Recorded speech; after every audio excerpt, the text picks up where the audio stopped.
Today, we will discuss about case study 2, what happened in the Cavite Mutiny.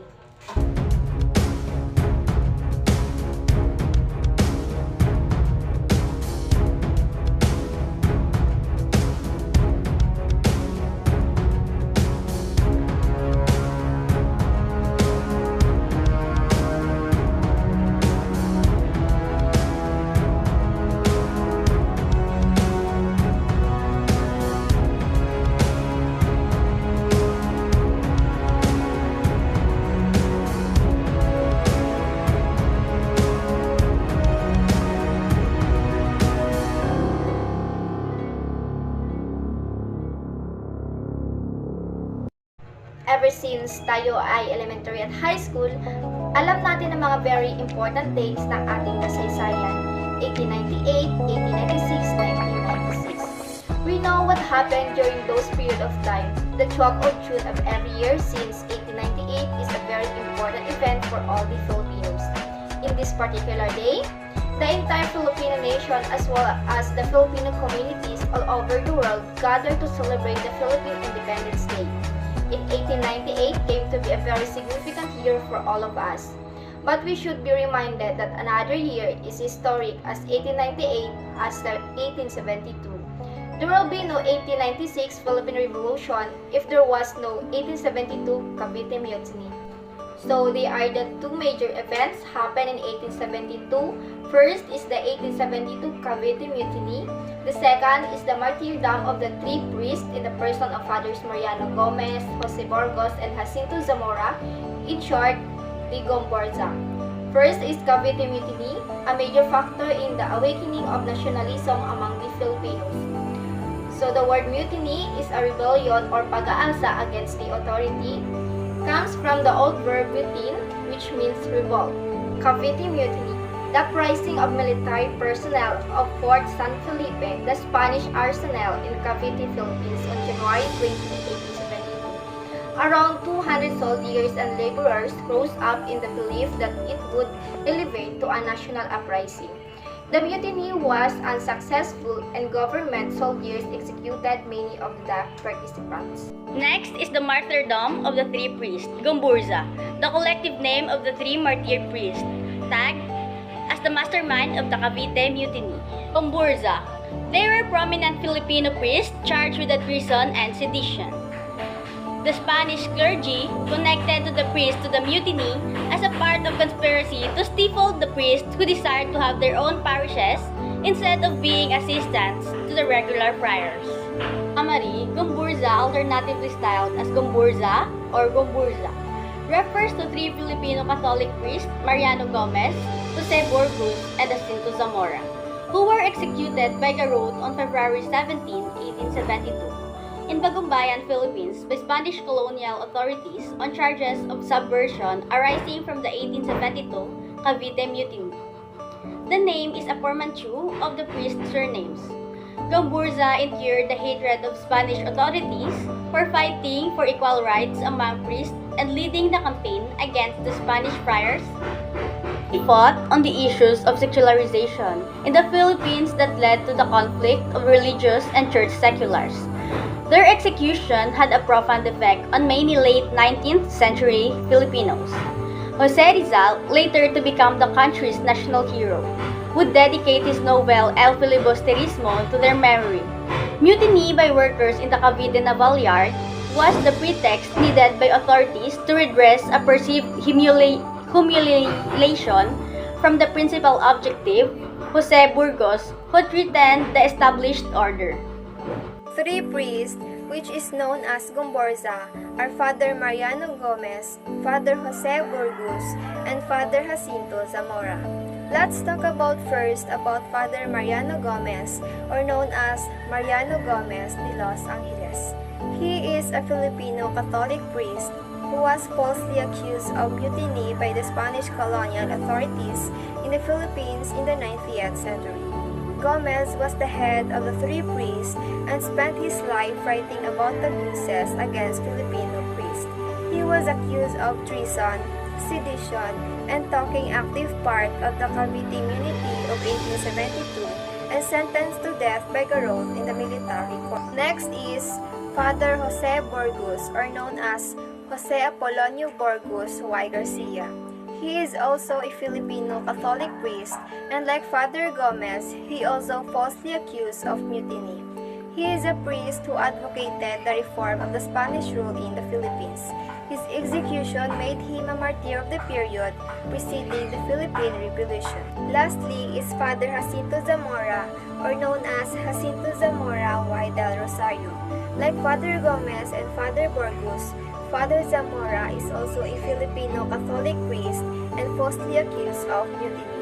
He led the campaign against abusive Spanish friars and fought for equal rights among priests.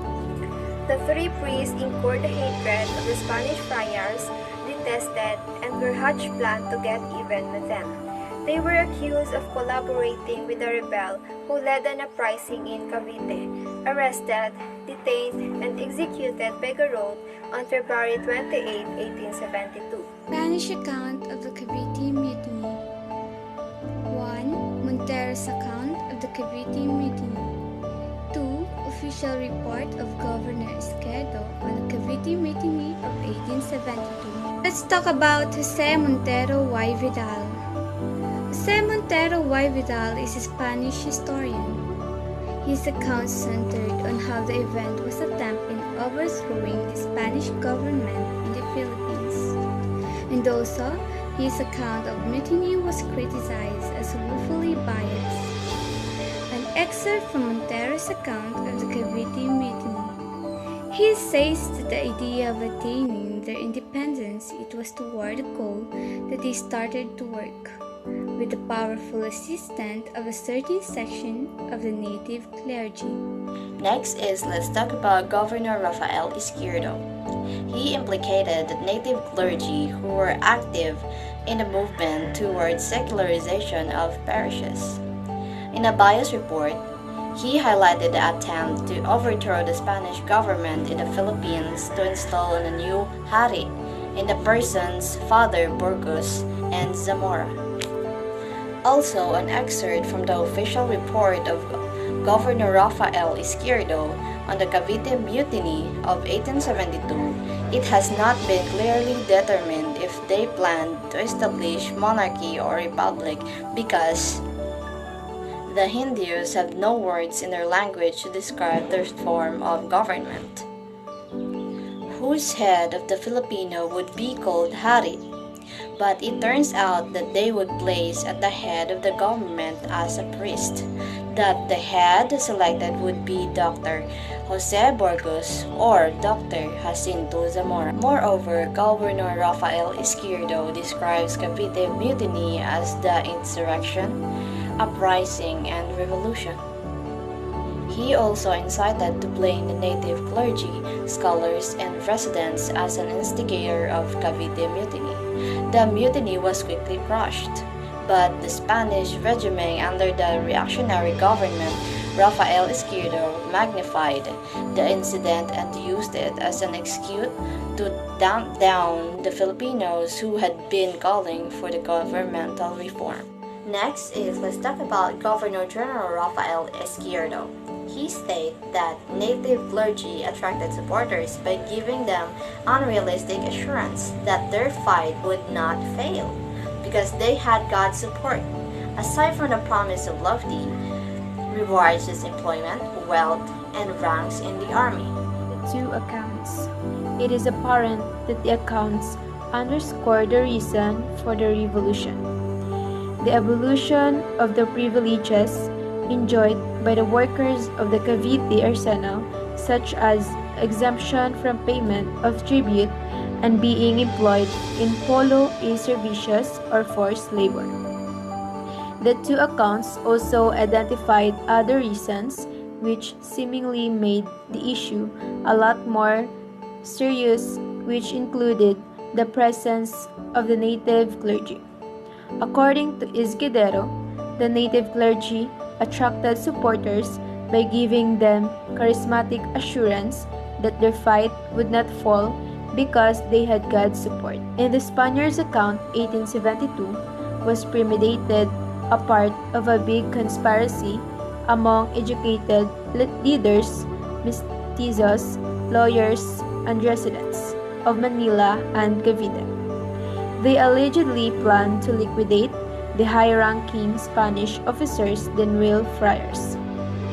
The accounts detail that on January 20, 1872, the district of Zampaloc celebrated the feast of the Virgin Loreto.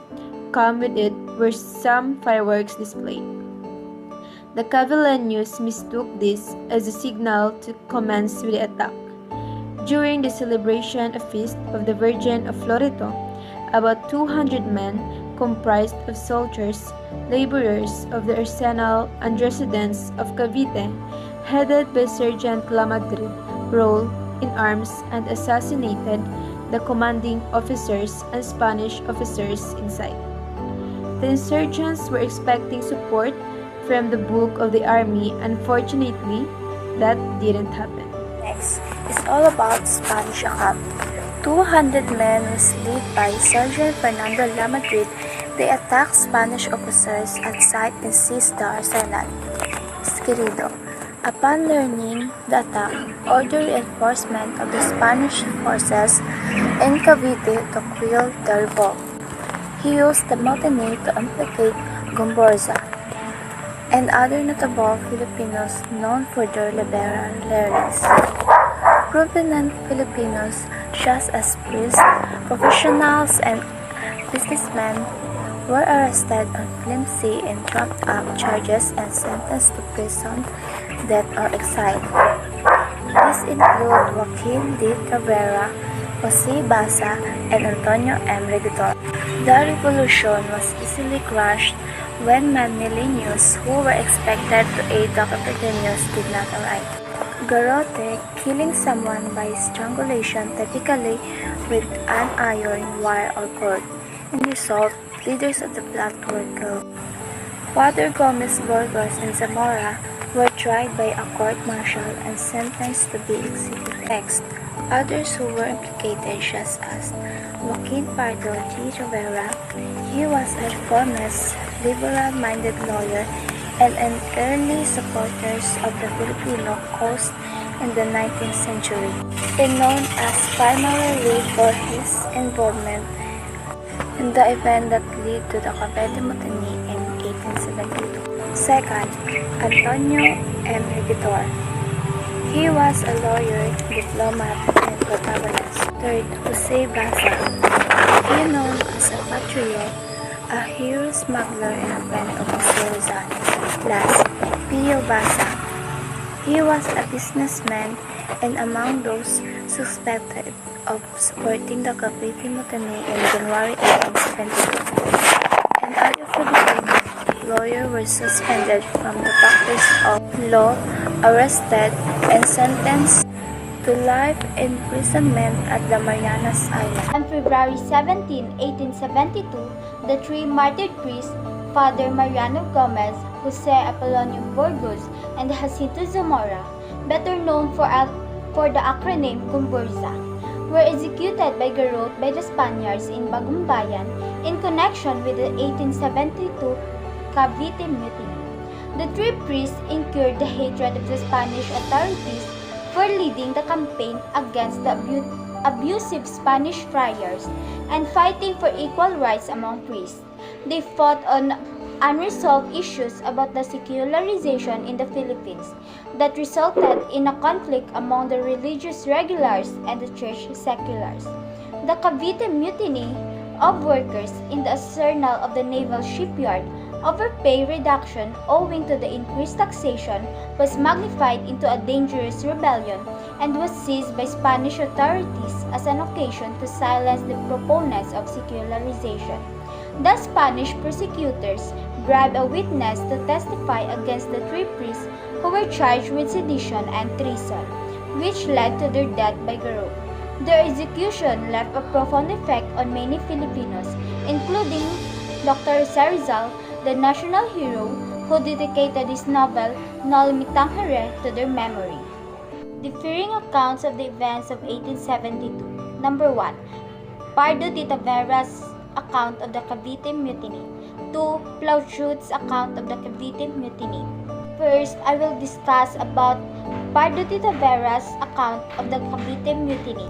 Trinidad Hermenegildo Jose Maria Juan Francisco Pardo de Tavera y Hiroche was a Filipino physician, historian, and politician of Spanish and Portuguese descent who served as Deputy Prime Minister of the Philippines in 1899. He was the one who recommended the establishment of the first government medical school in the country.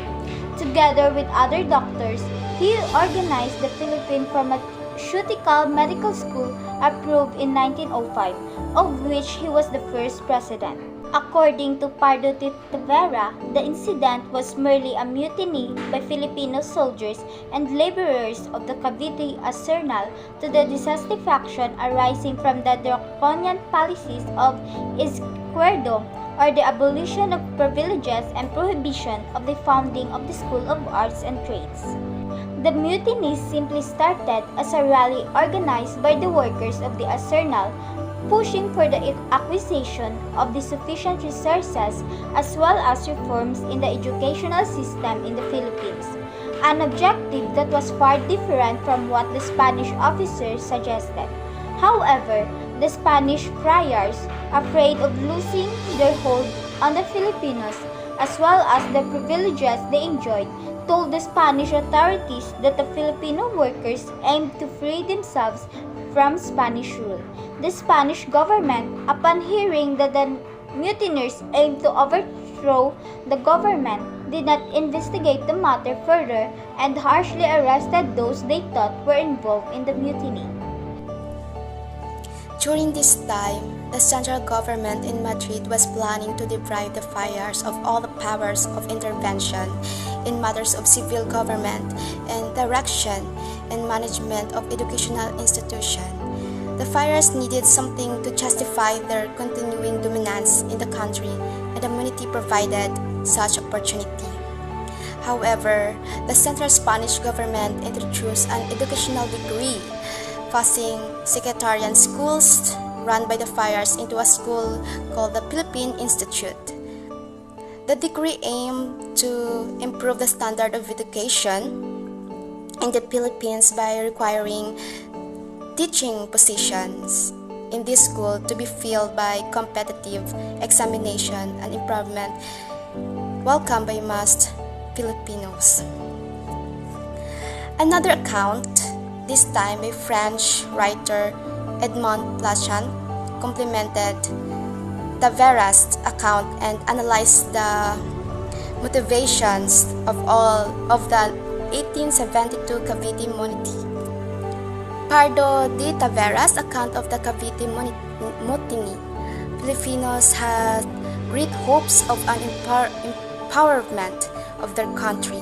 The friars feared that their power in the colony would soon be complete a thing of the past.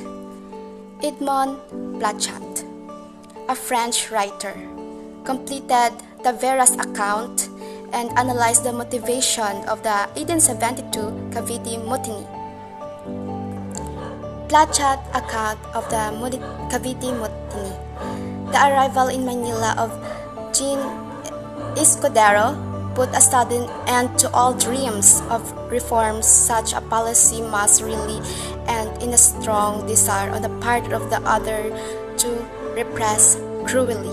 The friars used the incident as a part of larger conspiracy to cement their dominance, which had started to show cracks because of the discontent of the Filipinos. They showcased the mutiny as part of the greater conspiracy in the Philippines by Filipinos to overthrow the Spanish government. Unintentionally, and more so, prophetically, the Cavite Mutiny of 1872 resulted in the martyrdom of Gomburza, paved the way to the revolution culminating in 1898. These events are significant highlights in the Philippine history and have caused ripples right through time, directly influencing the decisive events of the Philippines Revolution toward the end of the century. These are considered a major factor in the awakening of nationalism among the Filipinos of that time and will continue to serve as one up until its present times. Rizal dedicated his book El Filibusterismo to the priests executed for allegedly inciting the Cavite Mutiny. The reaction to that execution was a major starting point towards the eventual independence of the Philippines.